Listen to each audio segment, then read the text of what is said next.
قصة جريج waxaa ka mid ahaa qoomkii hore dad wanaagsanaa oo caabidiin ah. dadka waxaa ku jira mid ka mid ah oo u go'ay cibaadada Ilaahay. ninkaa waxaa la oran jiray Jurayjul Caabid.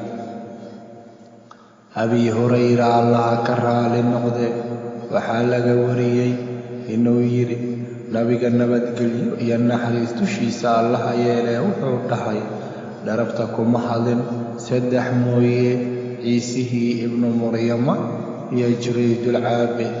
Jurayjul Caabid waxau ahaa nin caabid ah, waxau lahaa sawmacad. maalin maalmaha ka mid ah waxaa u timid hooyadii way u dhawaaqday. waxay u tiri Jurayjow, isagu wuxuu ku jiray salaad. waxa uu la hadlay naftiisii, wuxuu yidhi hooyo Ilaahayow, ma hooyaday mase salaadayda? salaadiisa ayuu iska sii watay. hooyadii waa ay ka tagtay. maalin labaad bay u timid. waxay ku tiri Jurayjow, salaada ayuu ku jiray.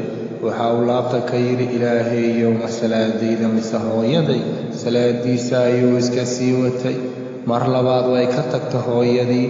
maalin saddexaad ayay u timid, way u dhawaaqday. waxay u tiri Jurayjow. Jurayj waxa uu ku jiray salaad. waxa uu la hadlay naftiisii, waxa uu yidhi oo Ilaahayow, ma hooyaday mise salaadayda?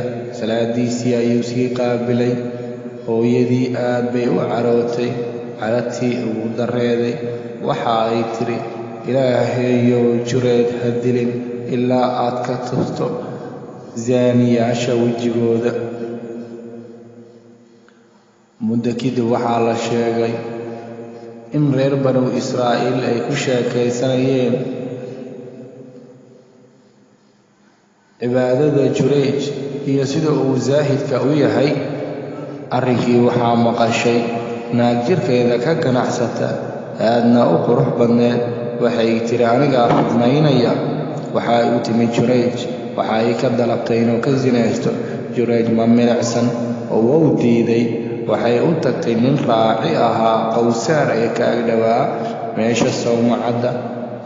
qowsaarkii ayaa ku dhacay, way uurowday, waa ayna dhashay. waxa ay tidhi kani wuxuu ka ahaaday Jurayj.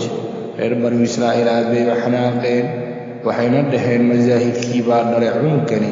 waxay aadeen sawmacaddii, waa ay ka soo dejiyeen. sawmacaddii bay burburiyeen, asigana way jir dileen oo way garaaceen. waxa uu yidhi maxaad igu dilaysaan ood igu haysataan oo dhibka jira? waa maxay? maa sha'nuka xaalkiina muxuu yahay? waxay yidhaahdeen waad sinaysatay. waxaad ka sinaysatay haweenka jirkooda ka ganacsada. waxayna sii marsiiyeen gurigii haweenkii jirkooda ka ganacsada. waxay u tageen.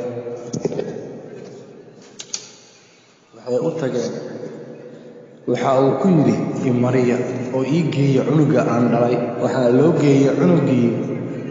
waxaa uu yidhi iga taga aan salaada shaqay. waxa uu dukaday 2 ragcadood oo sunno ah. dabadeed waxa uu duray cunugii caloosha, wuxuuna ku yidhi waa kuma aabbaha? waxa uu yidhi waa hebel, waa qowsaarka xoolaha ilaaliya. reer banu Israa'iil wejiga ayay ka dudmeen, way ka jeesteen. markaasay ku dhaheen haddaad doonto sawmacaddii waxaan kaaga dhisaynaa dahab. waxa uu ku yidhi maya, iiga dhisa dhoobadii ay ahayd. qisadani waxaan ka faa'iidaynaa in waalidku uu yahay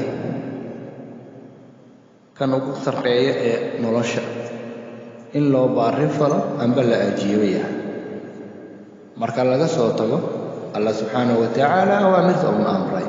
Jurayj salaadan ay dukanay waxay aaday sunno, ma aysan ahayn salaad waajib ah.